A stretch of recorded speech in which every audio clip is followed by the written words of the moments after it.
Welcome once again to Lehto's Law. Here's Steve Lehto. I did a video not so long ago entitled U.S. Citizen with Passport Held by ICE for a Week. And Bill sent me a note and said, Steve, there's been an update to that story. Are you aware of it? I said, no, I'm not. So he sent me the link. Now I'm aware of it, and you are too. NWIRP.org issued a press release headlined, U.S. government agrees to $125,000 settlement for U.S. citizens' 7-day detention at the Northwest Detention Center. This is the press release. Carlos Rios, a citizen of the United States since 2000, agreed to end his lawsuit against the U.S. government after reaching a settlement with them. The government has agreed to pay Mr. Rios $125,000 for the harm he suffered after being unlawfully detained by immigration authorities in 2019. Mr. Rios is a U.S. citizen. He was unlawfully detained by U.S. Immigration and Customs Enforcement for 7 days at the Northwest Detention Center in Tacoma. Mr. Rios was represented in the case by the Northwest Immigrant Rights Project, or NWIRP. The story is quite simple. Mr. Rios is riding his motorcycle in the state of Washington. He got pulled over for a traffic violation. He spent the night in jail. No one ever raised any concerns about his citizenship. When they let him out of jail, he was apparently almost immediately met by members of ICE, who said, "Come with us." So he went with them, and they put him in a detention center. And he said, "Why are you guys doing this? I'm a U.S. citizen." No response. He said, "By the way, I've got my passport on me. I got a passport I can show you that proves I'm a U.S. citizen." He still spent 7 days in the detention center. And at the end of the 7 days, it's not that they looked at his passport and said, "Oh, you're right." They actually took him and got his biometrics, which I'm assuming is fingerprints. And they ran those and, oh, check it out, the guy's a U.S. citizen. Who'd have thunk it? Who'd have thunk it? He filed a lawsuit in the U.S. District Court for the Western District of Washington. And in the lawsuit, he alleged that ICE detained him at the Northwest Detention Center despite the fact that he had his U.S. passport in his possession at the time of his arrest, and he repeatedly told the arresting officers that he is, in fact, a U.S. citizen. It took a full week after he was taken into custody for ICE to finally release him. His time in detention was made worse by his placement in solitary confinement, and it makes no sense. And there's never been an explanation as to why he was grabbed in the first place, nor is there an explanation as to why it took him 7 days to figure out he was a U.S. citizen when he was carrying his passport with him. He said, "I cannot understand why I was detained and why no one listened to me. I had my U.S. passport with me when I was detained. I told this to the immigration officers many times.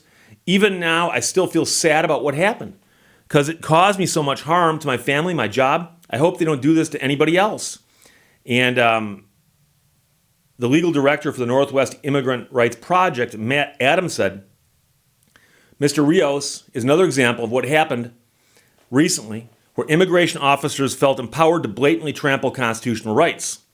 Immigration officers do not have the authority to arrest someone based on a hunch or suspicion, and certainly not based on a person's apparent race, ethnicity, or the language they speak." And certainly you would think that if you got arrested or being detained by ICE and you said, "I have my passport on me," that they'd at least say, "Show it to us," that they'd at least look at it. So, again, he was riding a motorcycle.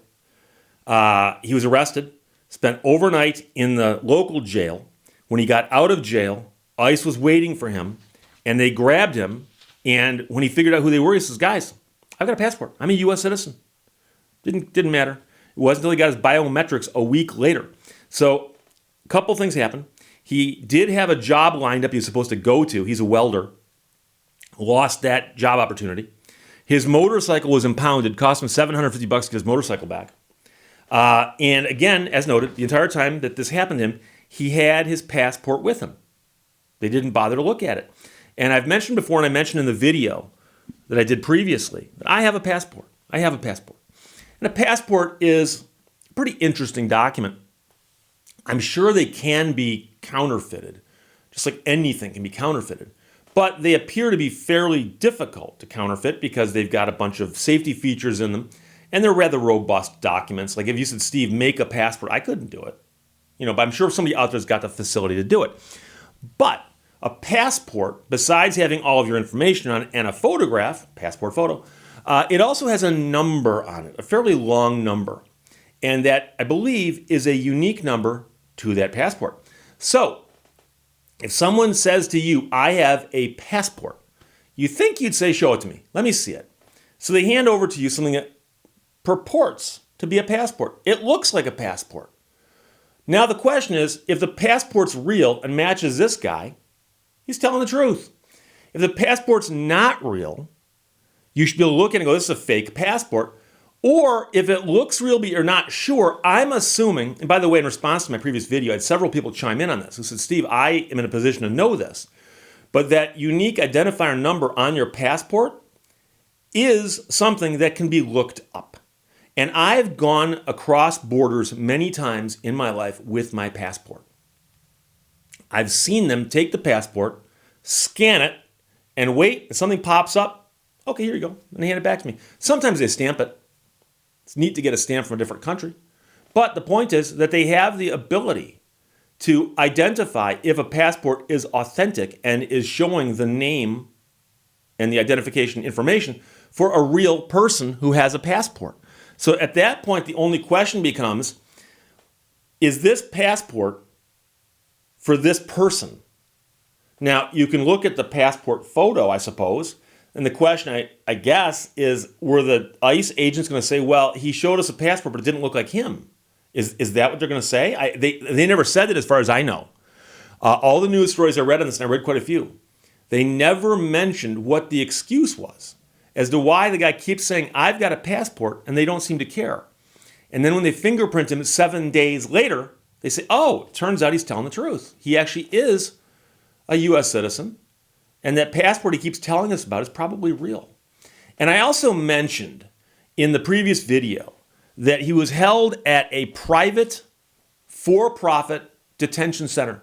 I had several people say, Steve, you shouldn't have mentioned that. That's a typical example of you going off the deep end and trying to find something nefarious in everything you talk about like you always do. And there is a problem with a private, for-profit detention center, because they get paid for how many bodies they've got within their walls every night. That's how they make their money. And so a detention center like that is incentivized to keep you in, not to get rid of you. So Carlos Rios may have made $125,000 for his 7-day stay there, but they made some money off of him too. And that was a private center. That's not the government that made the money off him spending the night there. Private, for-profit detention center. And I have a serious problem with those places. There are many states that have got prisons that are private and for profit, and I'm not crazy about them. And the feds also run them as well, obviously, or work with them. And so there is a problem when you have a situation where you've got an organization that runs a place that is incentivized to keep people in.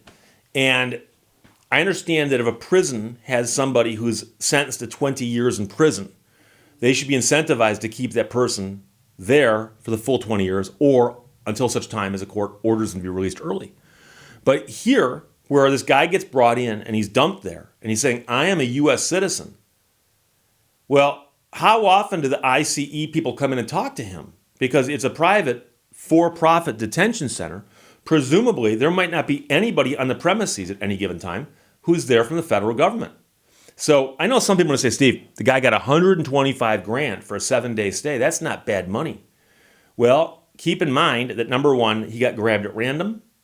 And if you got grabbed at random, depending on where you were in your life, that could cause you all kinds of problems beyond just, I want to go cool my heels for 7 days. But number two, the entire time he was in there, he didn't know he was getting out in 7 days. And I've mentioned that before with, like, say, my friend Timothy Masters, who spent 10 years in prison for a murder he did not commit. When he got out, he got some money for that.